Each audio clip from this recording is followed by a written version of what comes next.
अस्सलामुअलैकुम। तो आज हम पढ़ेंगे correction of error. Correction of error सबसे पहले होता क्या है, हमें ये जानना है। करेक्शन ऑफ एरर का मतलब ही ये है कि आपके बनाए हुए अकाउंट्स में कहीं पर भी आपने एरर कर दिया, अगर आप कुछ लिखना भूल गए हो, लाइक आपने सारा एंड पे जब हिसाब बनाया तो उसमें आपको पता चला कि अच्छा तो इसका तो वो बैलेंस आ ही नहीं रहा जो असल में आना चाहिए, या मैंने बिज़नेस में ज़्यादा पैसे लाए थे तो ये कम कैसे हो गए। लाइक आपके हिसाब में कोई भी गलती हो जाए, आपके अकाउंट्स बनाने में कोई गलती हो जाए, तो उसके बाद उसकी करेक्शन के लिए हम ये अकाउंट्स बनाते हैं। इसके नाम से ही आपको पता चल जाएगा कि करेक्शन ऑफ एरर, कि अगर आप कोई भी एरर करते हैं उसकी करेक्शन करने के लिए हम ये अकाउंट्स बनाते हैं। ठीक है, इनमें 4 तरह की आप गलतियाँ करते हैं। ठीक है, 4 तरह की गलतियाँ जो है वो इनमें होती हैं। 4 तरह की गलतियाँ इस तरह से होती हैं। एक होता है एरर ऑफ ओमिशन, एक होता है एरर ऑफ कमीशन, एक होता है एरर ऑफ प्रिंसिपल, फोर्थ वाला होता है एरर ऑफ रिवर्सल। अब मैं आपको इसका बताती हूँ कि इसमें जो 4 एरर्स हैं ये किस किस जगह पर होते हैं और इन्हें कहते क्या हैं और इनका नाम क्यों इस तरह रखा गया है। सबसे पहला जो है वो है एरर ऑफ ओमिशन।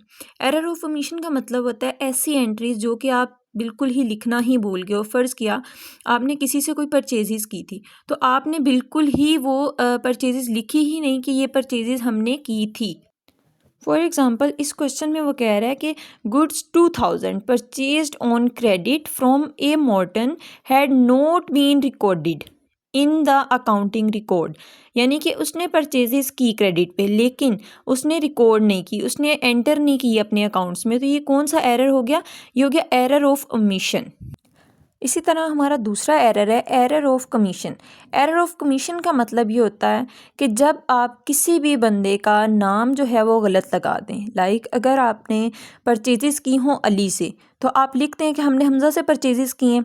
ठीक है, या फिर आपने सेल्स की हैं, सेल्स की एग्जांपल ले लें, तो आपने की अली से थी लेकिन आपने लिख हमज़ा दिया। क्यों? क्योंकि आपने यहाँ पर नाम की गलती कर दी। जब हम किसी भी कंपनी का या किसी भी फर्म का आप बनाते हैं अकाउंटिंग रिकॉर्ड, तो उसमें ऐसा नहीं होता कि आपने एक ही बंदे से परचेजेस, सेल्स या कोई भी हिसाब किया हो। उसमें डिफरेंट टाइप के लोग होते हैं, डिफरेंट डिफरेंट नेम से लोग होते हैं, बहुत मिलते जुलते नाम होते हैं, जैसा कि इस क्वेश्चन में भी आपको नज़र आएगा।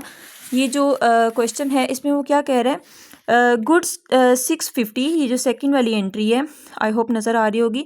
Goods 650 sold on credit to T Clay. T Clay नाम देखें, had been correctly entered in the sales account.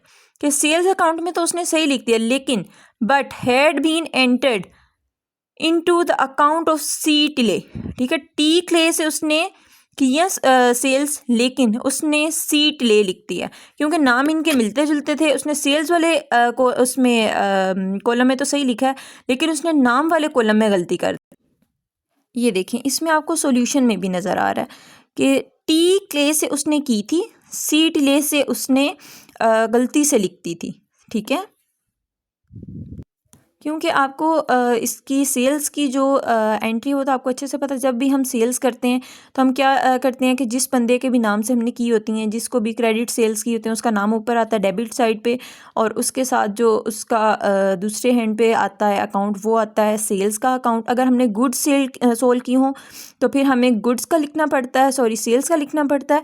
और अगर हमने कोई और चीज़ सेल की हो तो फिर उसका नाम आता है। गुड्स जहाँ पर भी होंगी उसके नाम पर परचेजेस लिखा जाएगा, उसके नाम पर सेल लिखा जाएगा। लेकिन अगर कोई भी और चीज़ हमने सेल की होगी या परचेज़ की होगी तो उस चीज़ का नाम आएगा। उसके बाद आ जाता है हमारा फोर्थ वाला एरर। चौथा एरर हमारा क्या है? वो है error of reversal. Error of reversal का मतलब ये है कि आपने कोई एंट्री रिवर्स कर दी। लिखना आपने रिसीव का था, लिखा आपने अलाउ का कर दिया। जैसे कि डिस्काउंट एक बहुत अच्छी एग्जांपल है इसकी, कि हम डिस्काउंट रिसीव करते हैं तो हम गलती से एंट्री में डाल देते हैं कि हमने डिस्काउंट जो है वो अलाउ किया। ठीक है, तो डिस्काउंट रिसीव की जगह आप अलाउ कर दो। जब एरर ऑफ रिवर्सल होगा तो उसमें जो भी अमाउंट होगी वो डबल हो जाएगी। जब हम उसको सही करके लिखेंगे उस एंट्री को तो उसकी अमाउंट डबल हो जाएगी।